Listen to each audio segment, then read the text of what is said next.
अरे भाई साहब, आपके पीछे क्या हो रहा है? अरे अरे अरे मैडम, ये क्या कर रही हैं आप? यहाँ ड्रामा चल रहा है। कौन है आप? मैं हूँ अगली कहानी की नायिका और आप खलनायक। नायक? अरे हम इस कहानी के सूत्रधार हैं भाई। आप कहाँ से आ रहे हैं, क्या कर रहे हैं? सब ये ये क्या पहनिए फेंका हुआ है यहाँ पे? अरे ये पहनिए पहले, फिर आपको बताती हूँ। उसकी बीवी है। मैडम, ये पूरा समेटिए। ना ना ना ना ना, इसे कूड़ा ना कहिए। एक एक पत्र साहित्य का रत्न है। अब आप लोग तो इतने दिनों से आए ही नहीं है। इनके नए मित्र पैदा हो गए। ये उन्हीं की तो करकमलों का प्रसाद है। तुम उसके नाम से इतना जलती क्यों हो? वो अभी भी जीता जागता है। अरे किसी को बेईमान क्यों समझती हो? ये क्यों नहीं समझती कि उसे भी रुपए लौटाने की सुविधा नहीं है?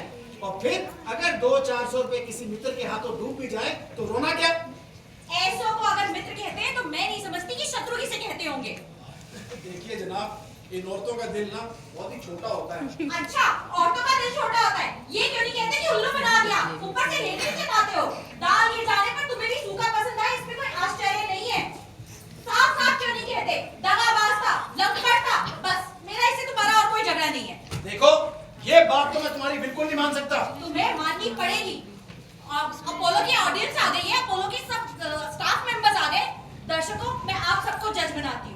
अगर इन लोगों ने कह दिया कि वो सज्जनता का पुतला था, तो मैं भी मान लूंगी और फिर दोबारा कभी उसका नाम ना लूंगी।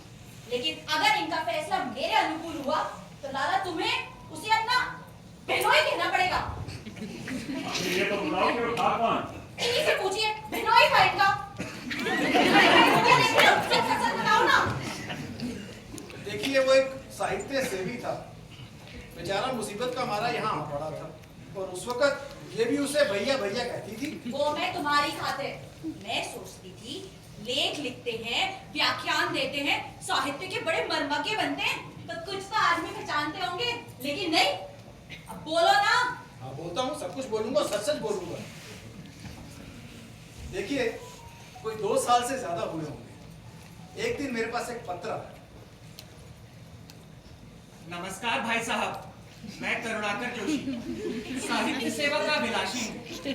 अपना लिखा एक ड्रामा भेज रहा हूँ।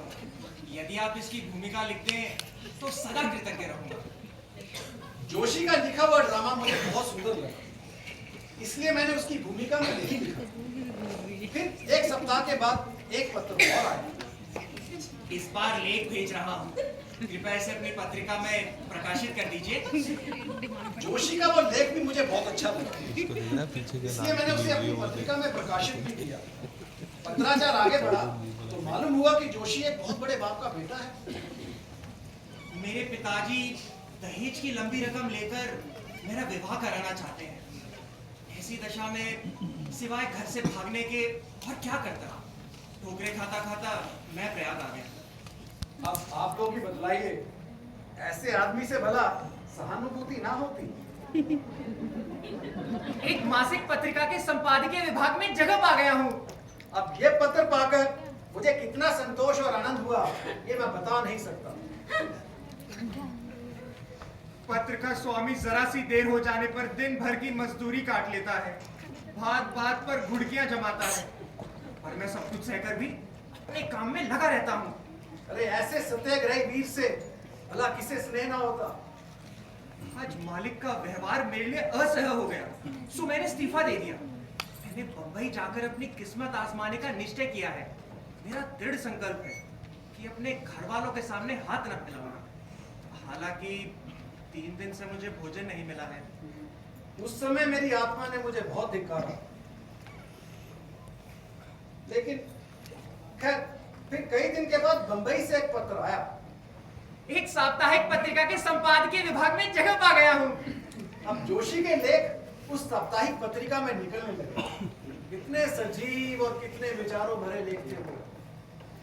आज मालिक ने टाट उलट दिया, पत्र बंद हो गया। फिर कई दिन के बाद एक लंबा पत्र आया।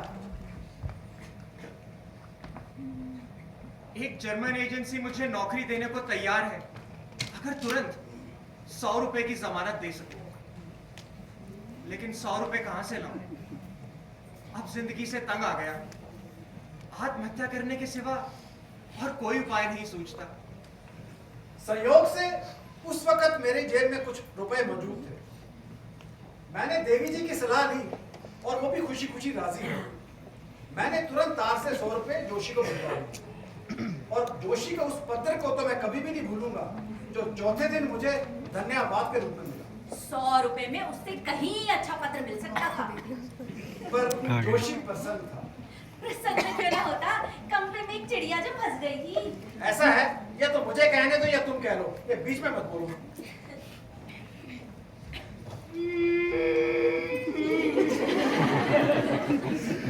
बाजार की पूरियां खाते खाते तंग आ गया।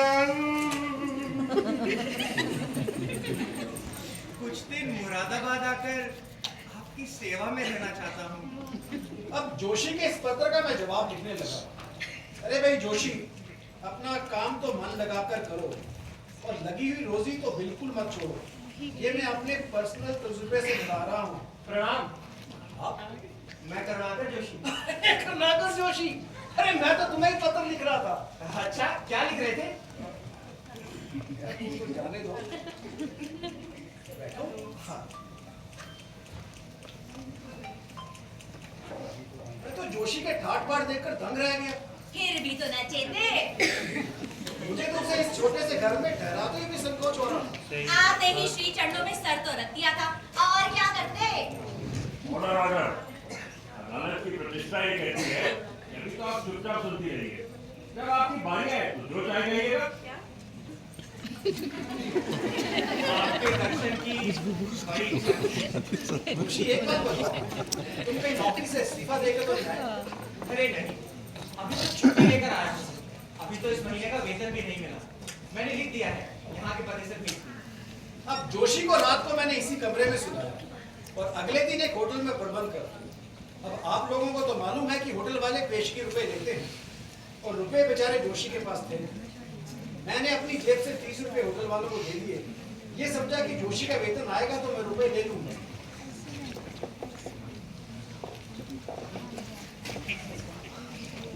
काजी, आओ आओ, ये है माथुर, मेरा पुराना मित्र। माथुर, ये है करुणाकर जोशी। हाँ हाँ, आपने जिक्र किया था। आपसे मिलकर बहुत खुश हूँ। मुझे जोशी दिन में 2-3 बार जरूर आता और खूब बातें भी करता। देवी जी जोशी के लिए कभी हलवा बना रही है और कभी पकौड़ियाँ बना रही है। पर जोशी भी हलवा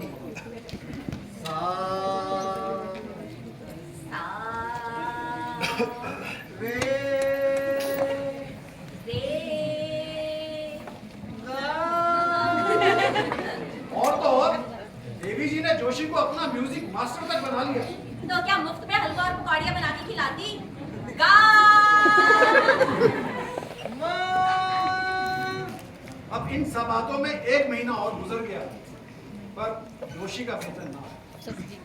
इधर 1 महीना खत्म हो रहा था, उधर होटल वाले फिर से पेशगी रुपए मांगेंगे और मैंने झिझक के मारे जोशी से पूछा भी। मैं इसी चिंता में था कि शिव प्रसाद जी, आओ जोशी आओ। मैं अब माथुर के साथ रहूंगा।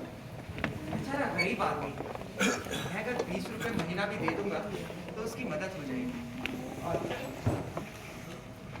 देखिए अब जोशी अपने लिए नहीं, वो बेचारे माथुर के लिए दुखी हो रहा था।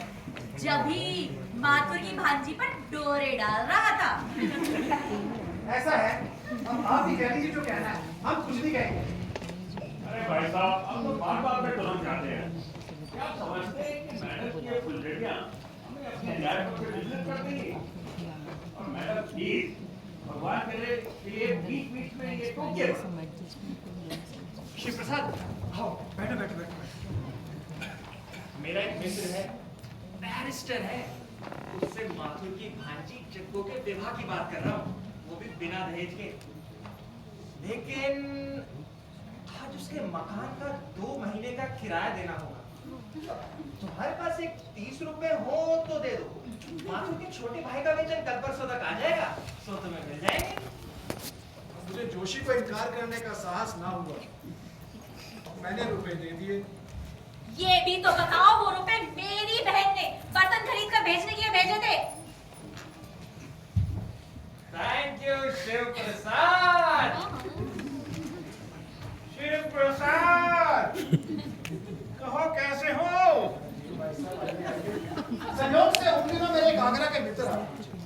ये काउंसिल में मेंबर थे, इन्हें गाने बजाने का शौक भी था। ये एक दो ड्रामे भी लिख चुके थे और इनका अच्छे अच्छे रईसों से परिचय भी था। मैंने जोशी का लिखा हुआ एक ड्रामा भी इन्हें सुनाया। वाह जोशी वाह, शिव प्रसाद तुम जोशी को मेरे साथ भेजो, मेरे घर रहेगा मेरे सदस्य की तरह। ये खर्च भी दूंगा, 5 रुपए 12 आना, बस नाटक लिखना होगा। सोच लो, ये खर्च 5 रुपया 12 आना, लिखना तुमको डरामा डरामा। 5 रुपया 12 आना, 5 रुपया 12 आना। ठीक है ना? ठीक है, लेकिन जाने से पहले मुझे कुछ रुपयों की जरूरत होगी, कम से कम 40 रुपए। अब रुपए मेरे पास थे नहीं और श्यामा से मांगने का मेरा हौसला नहीं। अरे क्यों नहीं मांगे, मांग लेते ना। मेरे पास तो कुबेर का खजाना रखा था, बोरियां भर भर के कमा के लाते हो, मुट्ठी भर तो बच ही जाते होंगे, क्यों, है ना?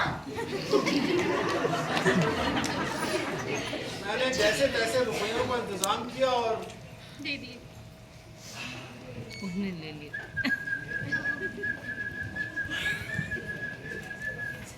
शिवप्रकाश जी, आओ माथुर आओ, बैठो रे। माथुर एक चीज बताओ, वो जोशी को ट्रेन पर चढ़ा है?